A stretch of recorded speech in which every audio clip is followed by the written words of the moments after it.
दिल्ली शराब घोटाले में केजरीवाल के एक और मंत्री को ईडी का समन। कैलाश गहलोत को ईडी ने भेजा समन। कैलाश गहलोत ने बनाया था शराब नीति का ड्राफ्ट। केंद्रीय मंत्री नितिन गडकरी ने नागपुर में किया रोड शो। भारी संख्या में जुटे समर्थक। तो वहीं नागपुर से लोकसभा उम्मीदवार हैं नितिन।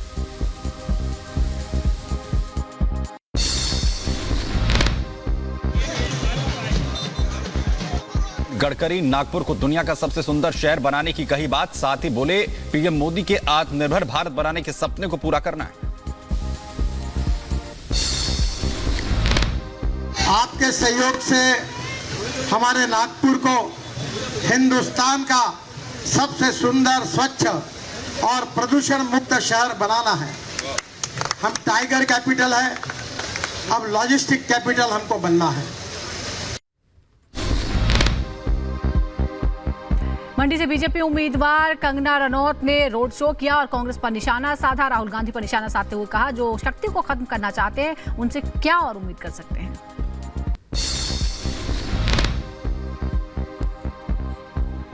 इधर पप्पू यादव ने पूर्णिया से चुनाव लड़ने का ऐलान कर दिया है। 2 अप्रैल को पूर्णिया सीट से करेंगे नामांकन।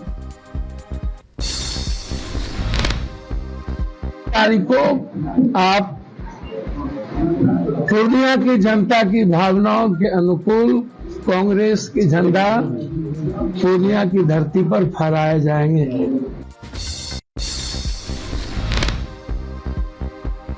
चेन्नई में बीजेपी ने शुरू किया चुनाव प्रचार। बीजेपी उम्मीदवार विनोज पी सेल्वम ने किया चुनाव प्रचार। चेन्नई में डीएमके उम्मीदवार दयानिधि मारन ने शुरू किया अपना चुनावी अभियान। जनता ने से अपने पक्ष में वोट करने की अपील की। भारतीय नौसेना के सामने समुद्री लुटेरों ने फिर टेके घुटने। 23 पाकिस्तानियों के साथ ईरानी जहाज को बचाया। समुद्री लुटेरों ने ईरानी जहाज पर कब्जा कर रखा था।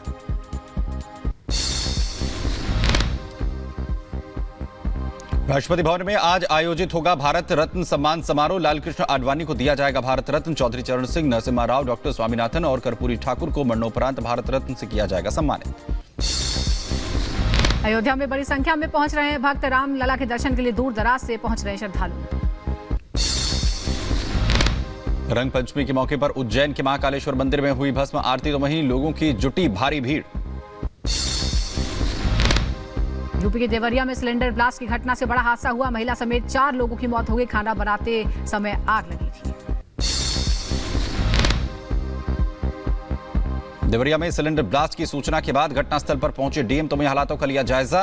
हर संभव मदद का दिया भरोसा। घटनावश गैस सिलेंडर फटने से महिला और उनके 3 बच्चों की डेथ, कुल 4 लोगों की डेथ हुई है और शवों को कब्जे में लेकर विधिक कार्रवाई की जा रही है। तो जो उनको नियमानुसार कंपनसेशन दे होगा हम लोग उस पर कार्रवाई कर रहे हैं। बुलंदशहर में गंगा नदी के पास ढाह निर्माणाधीन पुल हादसे में किसी के हताहत होने की खबर नहीं।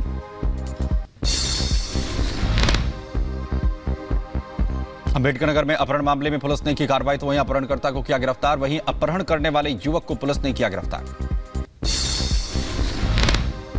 राजस्थान के कोटा में हुआ हादसा। कबाड़ के गोदाम में आग लगी। सूचना के बाद घटनास्थल पर पहुंचा दमकल विभाग। कड़ी मशक्कत के बाद आग बुझाई। तेलंगाना के रंगारेड्डी में आग का तांडव। तो वहीं शमशाबाद में स्क्रैप गोदाम में लगी आग। दमकल विभाग ने कड़ी मशक्कत के बाद आग पर काबू पाया। हिमाचल से बर्फबारी से बदला मौसम का मिजाज। मनाली और कुल्लू से बर्फबारी की तस्वीरें सामने आई। ब्राजील के रेसिफ में आग का तांडव। एक निर्माणाधीन इमारत में लगी आग। ऊपरी हिस्से में पहुंची क्षति। किसी के हताहत होने की खबर नहीं। निर्माणाधीन हाई राइज बिल्डिंग में लगी भीषण आग। इमारत का ऊपरी हिस्सा पूरी तरह जलकर खाक। किसी के हताहत होने की जानकारी नहीं। यूएस के डेट्रॉइट में हुई गोलीबारी का वीडियो आया सामने। पार्किंग की जगह को लेकर हुए विवाद में 5 लोग गंभीर रूप से घायल हुए थे।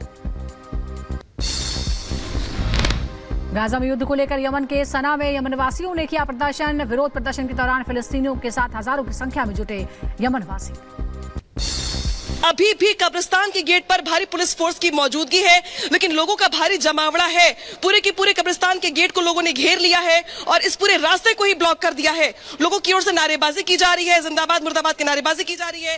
तो वही दूसरी ओर जो पुलिस फोर्स है यहाँ पर, उनकी ओर से बार बार दोनों रास्तों पर, दाहिने हाथ पर और बाएं हाथ पर जो रोड जा रही है, उन दोनों ही रास्तों पर खदेड़ना पड़ रहा है समर्थकों को, क्योंकि वहां पे नारेबाजी भी की जा रही है, धक्का मुक्की की जा रही है। पहले प्रशासन की ओर से लोगों से अपील की गई थी कि लोग कब्रिस्तान के लिए ना आए, जनाजे की नमाज के बाद अपने अपने घरों के लिए लौट जाएं। लेकिन कुछ फैमिली मेंबर्स को ही अंदर जाना था, बावजूद इसके इलाके के लोग यहाँ पर पहुंच गए हैं। जो अंदर नहीं जा पाए हैं वो नहीं, लेकिन अनामिका एक सवाल यहाँ ये खड़ा होता है, किसी के दुख में अगर शामिल हुआ जाता है और परिवार अगर ये अपील कर रहा है, जो कि यहाँ पर मुख्तार अंसारी के परिवार ने भी अपील की कि अब आप लोग बाहर रहिए, परिवार के लोग अंदर जो हैं वो दफनाने की प्रक्रिया को पूर्ण कर लेंगे, उसके बाद भी इस तरह के हो हल्ले और हंगामे की आवश्यकता क्या है? देखिए, प्रशासन पहले से ही काफी मुस्तैद था। फाटक जो पैतृक आवास है मुख्तार का, वहां पर भी लोगों को रोक दिया गया था, अंतिम दर्शन वहां नहीं करने दिया गया। इसके अलावा गलियों और सड़कों पर भी, नुक्कड़ पर भी पुलिस को तैनात कर दिया गया। आपको यहाँ पे छतों पर भी पुलिस बल तैनात दिखाई देगा ताकि हालात खराब ना हो। लेकिन बावजूद इसके कम से कम जो ये लोग हैं, ये जो स्थानीय लोग हैं, वो अपने घरों से निकल कर चले आए हैं। इसमें महिलाएं भी मौजूद है, बुजुर्ग भी हैं और नौजवान भी हैं। और शायद यही वजह है कि धारा 144 की जो धारा है, इसको यहाँ पर तार तार करते दिखाई दे रहे हैं लोग, और जिसके चलते ये पूरा का पूरा रास्ता ब्लॉक हो चला है। जनाजे की नमाज की अगर बात की जाए तो प्रिंस मैदान जो है, प्रिंस मैदान से लेकर के ये पूरा रास्ता जो फाटक के लिए जाता है, बीचों बीच कब्रिस्तान, जिससे डिस्टेंस फाटक का 500 मीटर का है। यानी कि मुख्तार के घर से कब्रिस्तान की जो दूरी है वो मात्र 500 मीटर की है। और इस 500 मीटर के रेडियंस में, इस डिस्टेंस में सिर्फ और सिर्फ आपको लोग ही लोग दिखाई देंगे। हालांकि पुलिस यहाँ पर पहले से ही जानती थी कि जो जनाजे की नमाज, इसके लिए लोगों को रोकना बहुत मुश्किल होगा, क्योंकि जनाजे की नमाज में जो रिलेटिव्स होते हैं, जो आसपास के लोग होते हैं, वो आमतौर पर शामिल होते हैं, ये आखिरी रिचुअल होता है। लेकिन जनाजे की नमाज के बाद लोगों को परमिशन नहीं थी कि वो कब्रिस्तान के अंदर भी जाए। बावजूद इसके लोग गलियों से निकल करके, खेतों से निकल करके, साइड से जो रास्ते बने हुए हैं उससे निकल करके कब्रिस्तान के पास पहुंच गए। हालांकि फिलहाल थोड़ा अभी मामला मुझे शांत होता दिखाई दे रहा है, क्योंकि पुलिस बल ने जब यहाँ पे लाठियां भाजी, थोड़ी बहुत लोगों को मशक्कत करके हटाने का प्रयास बिल्कुल, और पुलिस इस पर पूरी तरह से सख्ती भी जो है यहाँ पर कर रही है, और जिससे कि सुरक्षा व्यवस्थाओं को जो है चाक चौबंद यहाँ पर रखा जा सके। उधर उत्तर प्रदेश में मुख्तार के पीड़ित आम लोग ही नहीं, पुलिस के कई अधिकारी भी थे जिन्होंने माफिया पर कार्रवाई की, तो उस समय की सपा और बसपा की सरकार ने साथ देने के बजाय उल्टा उन्हीं पर कार्रवाई कर दी। और ऐसे ही एक पुलिस अफसर शैलेंद्र सिंह हैं, जिनको मुख्तार पर कार्रवाई करने के बदले नौकरी तक छोड़नी पड़ी थी। सुनिए। शैलेंद्र सिंह जी नमस्कार, मैं अर्नब गोस्वामी बोल रहा हूं। नमस्कार अन्ना उस जी, समय और आपके श्रोताओं को भी नमस्कार। उस समय जब आप उनके बारे में क्या कहना चाहेंगे? जितने हमारे दर्शक हैं, जितने हमारे यंगर ऑडियंस हैं, बहुत लोग हैं जिनको पता नहीं होगा कि जिनको बाहुबली, रॉबिनहुड कहा जाता था, उनका असली चेहरा क्या था। तो जरा आप उसके बारे में बताइए, और जब आपने एक्शन ली उसके बाद आपको क्या भुगतना पड़ा, उसके बारे में बताएं। बिल्कुल बात सही है। कल जब मुझे ये सूचना मिली कि मुख्तार अंसारी की कार्डियक अरेस्ट के कारण डेथ हो गई है, तो मेरे दिमाग में सबसे पहले यही गूंजा कि जो जैसा करता है उसका कर्म फल उसको मिलता ही मिलता है, और इसी जन्म में मिलता है। और मुख्तार अंसारी ने अपने ही कर्मों की सजा पाई है। कोई उसने जो मतलब भय का साम्राज्य पब्लिक के लिए पहले कायम किया था, और पिछले 3 साल से जब से ये पंजाब जेल से यहाँ लाया गया उत्तर प्रदेश में, आप देख रहे थे कि लगातार ये माहौल बना रहा था कि हमको जान का खतरा है, हमको स्लो पॉइजन दिया जा रहा है, और इस नाते ये स्ट्रेटजी बना रहा था कि हमको